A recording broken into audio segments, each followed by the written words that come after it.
Good evening or good morning, wherever you are, and welcome back to the Black Tie Lounge. It's wonderful to have everyone back in 2026. This is our first webinar for the year. So exciting times this year, I think, definitely for the Asset Hub and all the wonderful assets coming on and new opportunities that are coming through. Tonight, we are absolutely honoured and blessed to have George Boot, who is Arizore's CMO. Welcome, George. Hi, welcome everyone. Thanks for having me. I'm feeling the pressure of being the first one of the year. Wow. And it's going to be tough. You've got to, set the standard, George. It's going to be amazing. I'll set the standard. Let's do it.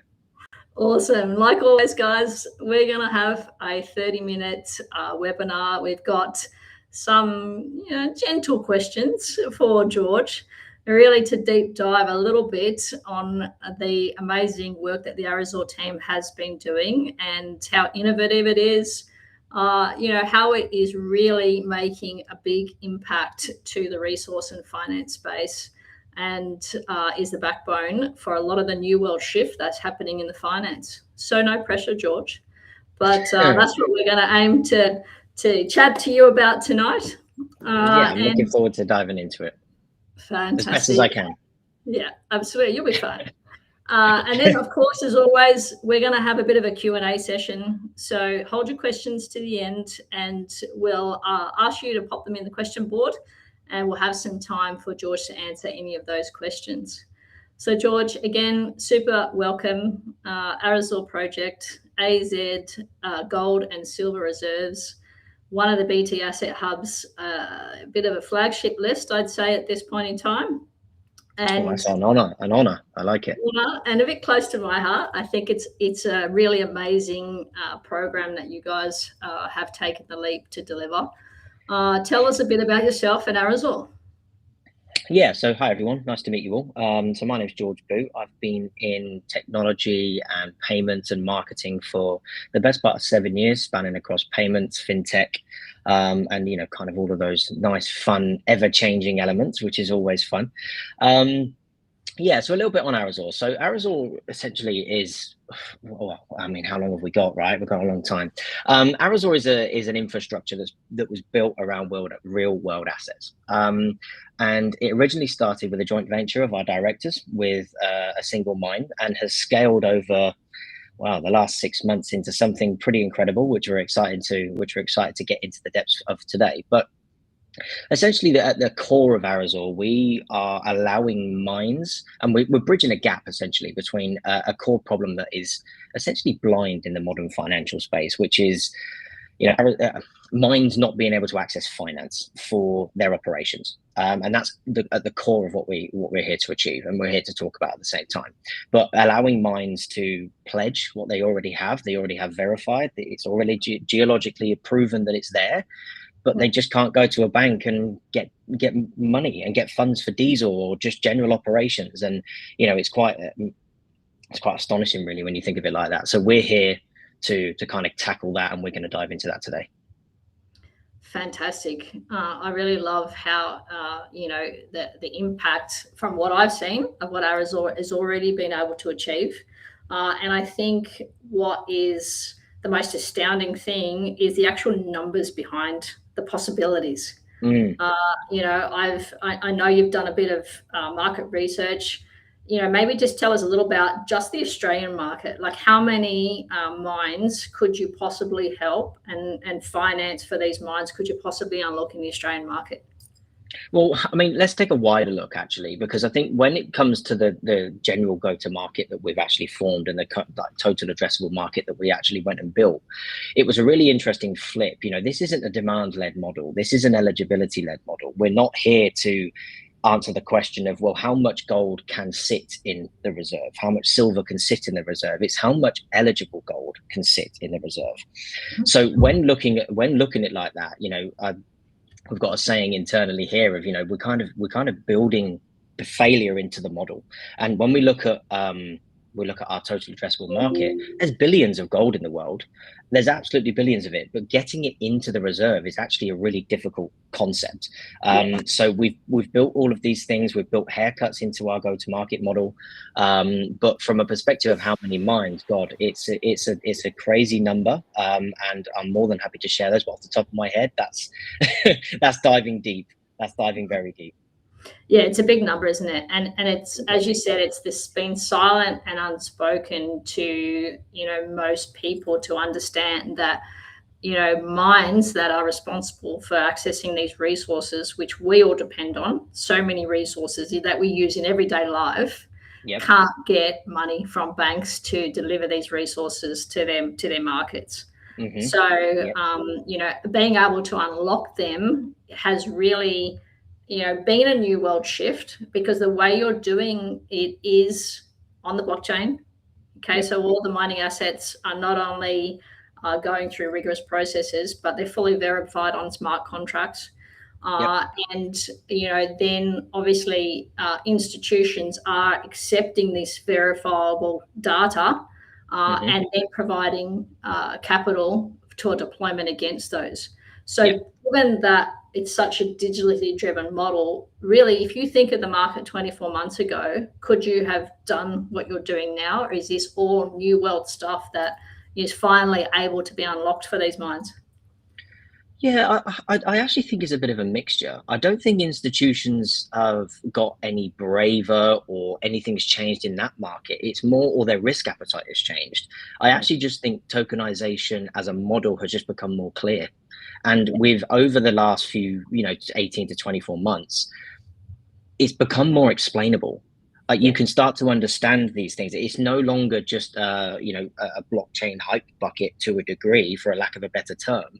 This is now, and we've got a really interesting concept internally. We don't necessarily call tokens or coins. We actually call them containers. They're really interesting, and that's an interesting concept, because essentially we're tokenizing something that already exists.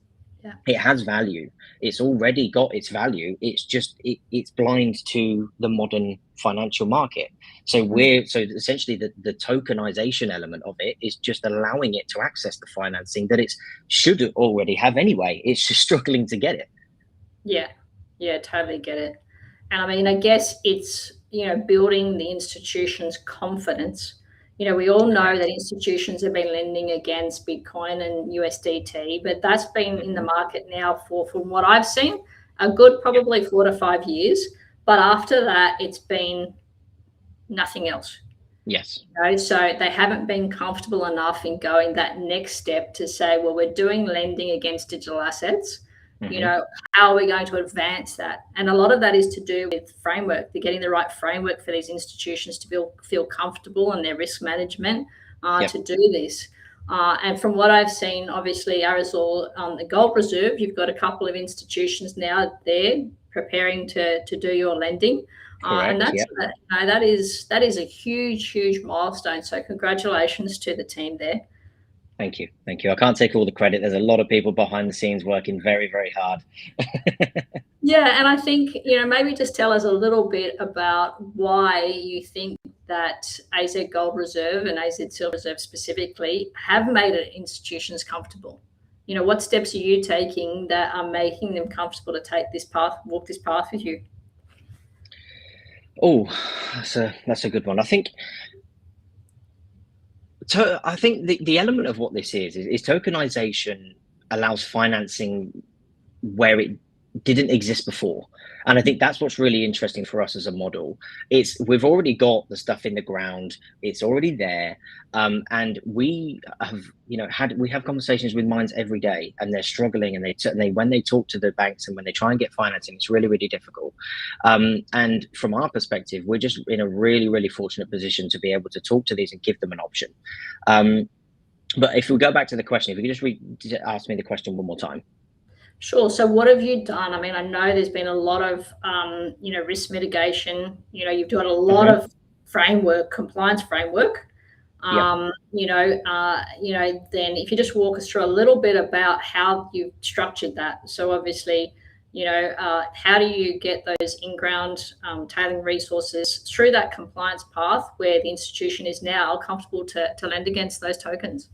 Right. Okay. So from a geological perspective, and so when a mine comes to us, we will then take them through their onboarding process. So at the point in which a mine comes to the door, they have to have a verified asset that has to be proven in regards to an NI 343-101, a JORC report, a SAMREC, or whatever it might be, for us to be able to vault or be able to take that pledge on. So, and these are the reports essentially that they would take to a bank in the first place to prove that the asset's there, but they just won't lend against it because essentially it's just speculation and dirt in the ground. They won't even entertain that conversation until it's vaulted within a vault, essentially, and they can see a gold bar. So when it comes to the risk elements, we will only look at verified assets. And when it comes to even building into the model, when we're looking at our go-to-market model, we've taken out anything that is inferred to a degree, so is of speculation of the mine. We will only take on something that is proven to be there in the first place. Yeah, and you've got that guaranteed delivery run that's coming into the reserve. Correct. So it gives a lot of confidence there. Correct. Yeah, no, I love it. I guess, one of the things you're dealing with a lot is, you're in a new world space. You're dealing with mining companies that have been a traditional old world space. Correct. How broad is your education gap, and how are you sort of bridging that? Well, I think this is definitely tailored towards me as the CMO. From an education perspective, we are, our whole kind of marketing strategy is based around transparency and education. I think when it comes to talking the language of a mine, talking the language of an institution, that's at our heart. That's what we want to do. It's what we want to achieve. And I don't think this. I mean, what would, if anything, was to slow this whole model to go to market? It's not technology. It's purely education. And I think when we look at it like that, we know we can control that. It's a case of we just need to make sure. But equally, we're not going to go and pump the world with a load of information around tokenization and mining, and because I think actually being a little bit patient around this is probably going to be what wins in the end. Absolutely. But to answer your question, it's fully education based. The technology exists. The technology is great. People are understanding it once they're on a call with us and they actually understand what we're trying to achieve. Yeah. And I did notice, obviously, you've got from your smart contracts that are managing your reserve pool, that's all connected through to your website. So that's part of your full transparency. So anyone looking at any time can actually see what you're holding in your reserve, how much of that reserve is in the vault, how much of that reserve is in ground or tailings or whatever it is that has been verified. And one of the key things that popped up there, I can see that you've got also other reserves giving back, ESG. Yep, 100%. There goes a little bit about that, because I think that's really important, because that's new. It's a great initiative that I see coming through, where the mines are being able to formally give back. Give back, And that, that's been part and parcel of some of the damage that's been done by mining companies in the past, and it's great to see we're all learning from that. Yeah, for sure. I think at the heart of our directors, and has been for multiple years, is this giving back element. Throughout all of their businesses, there's been a giving back element to it, and that's been supporting charities globally, everything from cat sanctuaries to charities here on the Gold Coast to feeding programs, and we've rolled that model into Arizore. So as a part of the mines, the mines are fully on board with giving back element, and that we've even gone a little bit further down the line now in regards to carbon credits. Making this kind of green gold element, which I won't touch too much on because that will come down the line. But, it's a really, really interesting space. And we're very, very pleased to be able to say that we've got a giving back model built in. We're helping lots of people, and we're equally making mining as an infrastructure more sustainable. Yeah, absolutely. I love it. Now, I'm going to tackle you a little bit on liquidity, right? So here we go. Let's go. Tokenization is always a great thing. We know the whole world that's the way it's heading, but there's no magic when it comes to tokenization. The magic comes from the liquidity. So, Yeah. I know Arizore's already on a really great liquidity path. So what are some of the paths that you're heading to? And, have you got any sort of, I guess, timelines on how Arizore is hoping that rolls out? Look, I think when it comes to this, I've got a favorite quote, and it's liquidity follows trust. And we have to make sure that, delivery is number one when it comes to our mines. We have to make sure that the mines that we're working with, the bullion providers that we're working with, the three core elements of our proposition are delivering on what they've said they can do, because that only strengthens the reserve. The stronger the reserve gets, the more liquidity is going to come down their way. It doesn't make any sense for us to give all of the mines liquidity up front. That's the wrong incentive. So from a perspective of, we will give them and get them off the ground 100%, but it's a case of, right, well, now you have to deliver. And that is what's fundamentally built into our model, is delivery matters more so than anything. And that behavior, therefore, long term creates more liquidity for everybody involved. Yeah, fantastic. Okay, great. I guess, one of the things that you have talked about before, and, you guys have gone to market, it's more of a global market as well. You haven't ring fenced this and said, look, this is just Australia, this is just US. You've been able to deliver a model that is fair and equitable across most jurisdictions. Obviously, there's jurisdictions that are more complex than others. Absolutely. And you manage them through your risk processes. But I guess, sort of touching on a little bit about, who are your current clients, without telling the whole world everything. You can see most of the stuff on the chains, but maybe a couple of broader examples of where these clients and mines are that you're currently helping now, and I think, look, some of the stuff that's coming through. I think what's important is, the asset doesn't change. It's still gold, it's still silver. What changes is the conversation around risk and around getting that specific area out, or getting that specific asset overseas and into the vaults. But from a perspective of where we're targeting, or where we're looking, and where most of our mines are at the moment, we're looking at Canada, we're looking at US and Australia. But as from a main areas, they're the ones, purely because of all sorts of different reasons. You've got fiscal drag. There's a lot of different things are built into our model, and a lot of the haircuts that we've put into our go-to-market structure are purely to account for the amount of risk that comes into getting gold out of certain jurisdictions. And it's an ever evolving conversation. It shifts by region. We're all learners on that behalf. But it's one size definitely doesn't fit all when it comes to this industry, that's for sure. Yeah, absolutely. And I've always, we were just chatting, I think, last week, about how you have no one case that fits even a small percentage of your clientele. Because you've got small mines, large mines, mines in the Rockies, mines that have in snow regions, mines out in the Northern Territory. They've all got different levels. Some have been dormant, some have never been mined, some are in operation now. I mean, your clientele is just excessively vast. And I think that is one of the most exciting things about what you're able to do too, because, as you said, you're focusing on the asset. It's the gold, it's the silver, it's how that gets its journey into the vault, not that particular operation. Like when you've gone for traditional finance, your finance is very much based around your operation, your business. Who are the people there? How have they been doing this?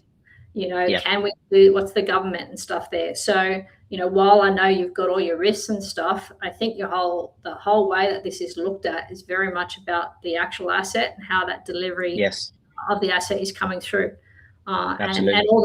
And all the safe benchmarks you've got because of the smart contracts and things, making this process so viable and trusted, that it's really a product that's open to all mining companies and people rather than just some.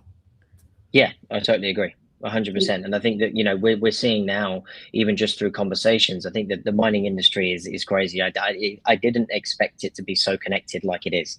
Everybody knows everybody. It makes my job in go to market a hell of a lot easier, because you've just got to, drive word of mouth, and you've got to be good at what you do. And at the moment we're doing brilliantly, because we're getting calls all the time from different jurisdictions, from different places, saying, can we talk to you about this, because this is going to solve a big problem for us. Yeah. So on that note, are you running a wait list, or can you keep up with clients right now? We can at the moment, but after this call and speaking to you, Caroline, I'm hoping my phone's going to blow up. Oh, good. It quite likely could be. I'm going to tackle you a bit about outlook. So obviously we know what Arizore's doing right now. We can see everything transparently, but what's the big outlook? What's the plans? Where are we going to be in 5 years' time, or where are the hopes that this whole reserve will be at, roughly in that 5 year time?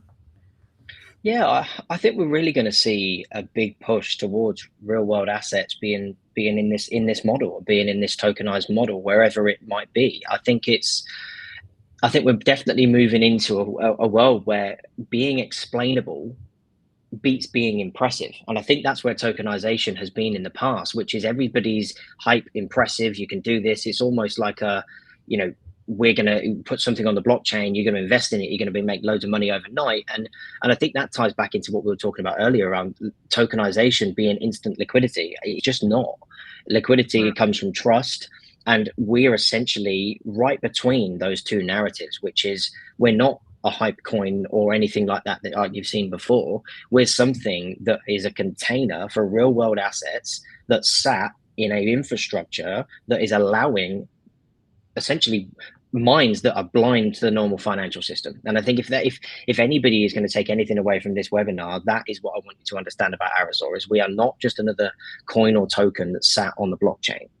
We are something that's backed by verifiable and geological based assets, and they are wrapped in a token layer that sat on the blockchain. And that's a really, really important thing. And I do think we're going to move into that world, because I can explain that pretty well. And I think we're going to move that into, that's going to be a future of what we see. We're going to see more explainable blockchain models versus impressive blockchain models. They're going to become, I'm going to say it, they're going to become more boring, Caroline. They're going to become more boring. Well, real world assets are boring, right? It's already a boring space. Yes. But it's a space that everyone has so desperately needed to fill sort of what this whole program is doing. And I love a program that we've been able to be part of that can fill such a big gap. Part and parcel is we've done lots of programs on the Asset Hub. We've got some amazing programs coming up. Some are fun, some are, just your boring real estate, but very important for people. But this program I have not seen a program that's filled a gap this big. So I keep saying it's a huge congratulations to you guys. And I think it's just so important that we're now in a position that mines can start to unlock resources that the people so desperately need, and in jurisdictions, that people really need it too. I think we're going to drive, I think we spoke about this in the past, about how much is going to come from certain economies from this, jobs, all sorts of things like this. Is going to really, really push this whole model forward. And it's so exciting, and I'm really, really looking forward to seeing what the next 5 years has to look like, not just in Arizore's shoes, but in any other real world asset platform. It's a real interesting space. Yeah, it's going to be fun. So we're all buckled in for the ride anyway. We are. We're here now. There's no getting out. We're not getting out. No, we're all buckled into the big. I'd say spaceship, but then we might be starting to think we're Tesla. So yes, we're quite literally sat on a gold mine. There you go. Now, I want the audience to start thinking about any questions they've got for us. We've got a couple more questions to tackle George with, but if you can start posting up any questions, we will move to Q&A soon. So feel free to really challenge George. I don't think I've challenged you. Come on, give him some killing questions. Give me some curly ones in it. And honestly, I really do value these sections because they, these sessions are so valuable for me as someone that's framing what our go-to-market looks like over the next 6, 12, 18 months or whatever it might be. So these questions, what you don't understand, please do ask me. And if I don't know the answer, I'll find it and I'll get back to you. But it really puts into context what everybody needs to know. And like you said earlier, Caroline, around leading with education and transparency is exactly what I want to do. I want to know what people want to know, and I'm going to answer it as best as I can, if I can. Love it. Perfect. So one of the things that I wanted to ask you as well is obviously, you guys are running 2 assets right now, the gold and the silver assets. I understand you're considering precious metals that will also come, which is fantastic again, because, we use so many precious metals in everyday life. But what a bit of advice for asset managers, platforms, what do they need to be watching in this space if they're thinking that they're ready to become an asset manager on the blockchain? Again, I don't think I'm in any position to give any asset managers proper advice, but what I can say is that I think definitely look for models that are built for stress and failure versus perfection. When you can look at that and you can sit there and you can say, do you know what, this platform says no before it says yes in certain elements, that's a really big play moving forward. And I think, like I said earlier, it's about being explainable before being impressive. And if you can break that model down and you can really start to understand, okay, well, what are they looking to achieve? What is actually physically backing what they're saying is digital? And really start to break that model down. I think that would be my main piece of advice, because that's all the kickback that we've had, and everything that we're talking about and everything that we're trying to educate people is solely on that. It's why do we exist and how are we going to exist long term? That's our biggest thing we want to talk about. Yeah, I love it. Yeah, fantastic.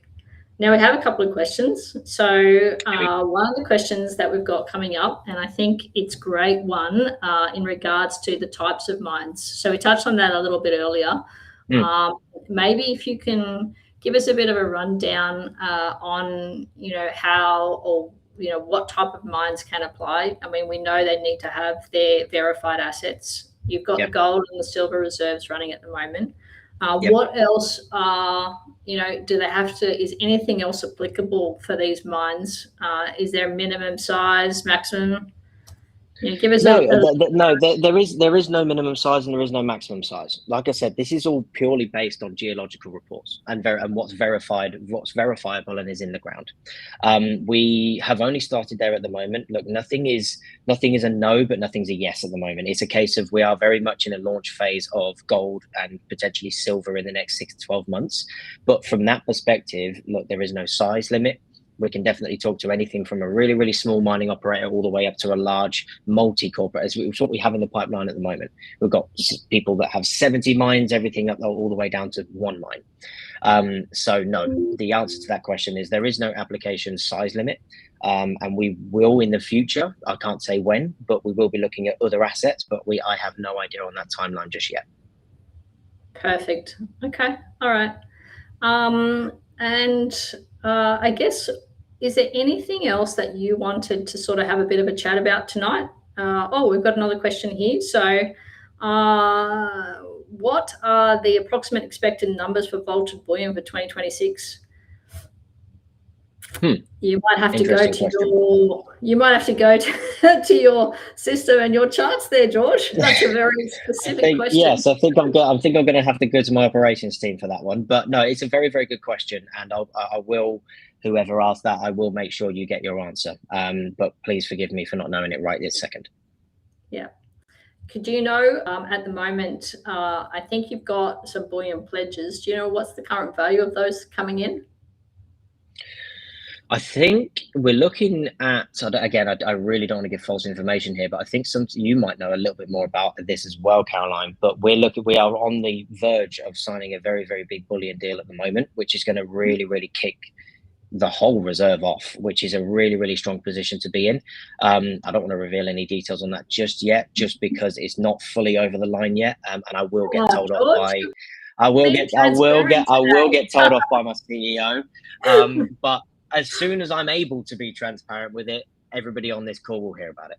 Yeah, and on that basis, I understand that you're officially actually launching at the end of this month. So all your PR activities, whilst there is obviously transactions and that happening, for any PR activity, you need to get the mine operator's consent to allow a media release. So I know you're going through a lot of those things now, so you can be as transparent as possible. Yeah, We've got sorry, go on. That's all right. We've got another question there. I know you love to use the word haircut, maybe. Yeah, surprisingly, I like to use the word haircut. But if you can explain a little bit what the meaning of haircuts you've put into your structure are. Yeah. So when we look at let's take our total addressable market as a core. I'm going to make up some numbers here just to make it easy. Let's say, for example, we've got 100 million worth of gold in that's verified and geologically proven, or on a report basis that lives on JORC as a reporting basis, for example, only in Australia. There's 100 million of it. We can't necessarily say that all of that 100 million is going to A, come out the ground, B, be pledgeable towards our reserve. So when we say haircuts, I would say I think in Australia, for example, 35 to 50% of that 100 million, we immediately discount off of our total addressable market because of all sorts of reasons of operational risk, trying to get everything out of the ground, trying to get it vaulted, any sort of tax implications of moving it around the world. These are types of things that we've built into our model. Like I said earlier, like we're trying to almost fail before we get there. We're trying to find all the limitations that come with what it takes to get gold out the ground and into a physical bullion in a vault. I suppose haircuts, it might be the wrong term, but it's more of a discount on our total amount of addressable market. Yeah. And I guess they're in line, because you are so conservative on your risk assessment coming in, that's where it is obviously providing the liquidity providers with their, their confidence. Because you have a large margin, should something happen in that delivery chain. We're talking about gold being physically transported to a vault, for people that may not be used to the process. There's a lot of security that goes around that. Absolutely, and even in a geological report, it might state there's 100 million worth of gold there, but 30% of that might be what they class as inferred, which is of speculation. They don't know. They're just guessing based on what they've already found out, based on the holes they've drilled. So again, a lot, and that, for example, any inferred numbers, again, is another haircut. We have not included any inferred numbers in any of our total addressable markets because we do not want it, or we don't even want to consider it. Yeah. But I think on that basis as well, a lot of the times, because JORC reports and N3101s for mines are very expensive. Okay, so it's probably their number one cost that they outlay, right? But they have to outlay it to define what's in their mine.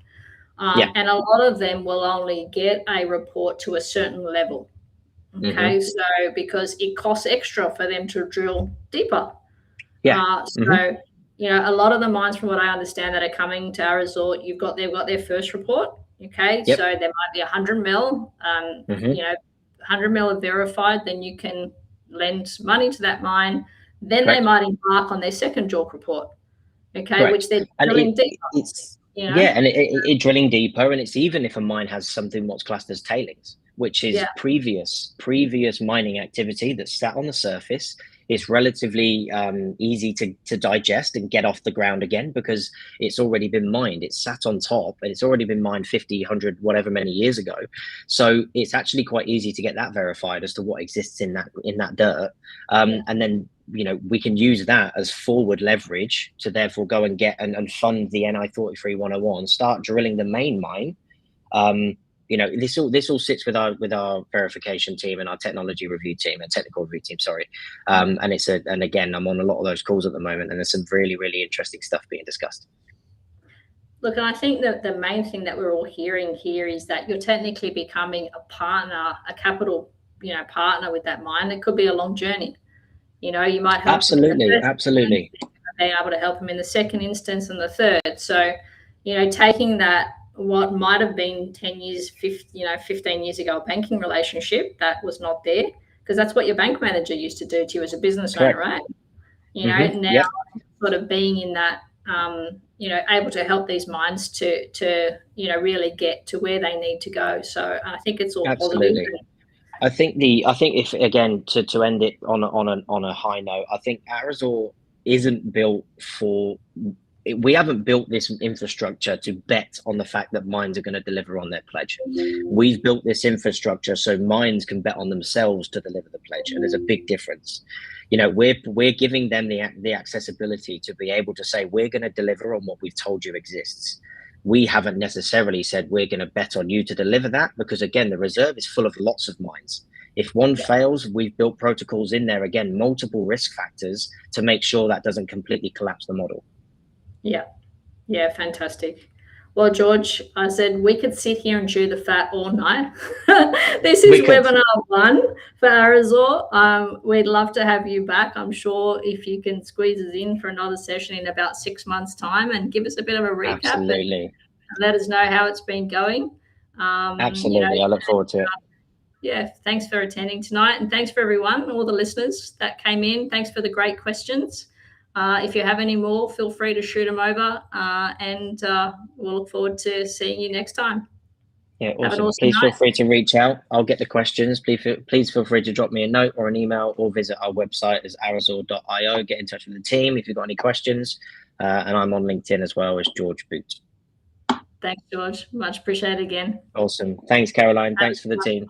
Thank you.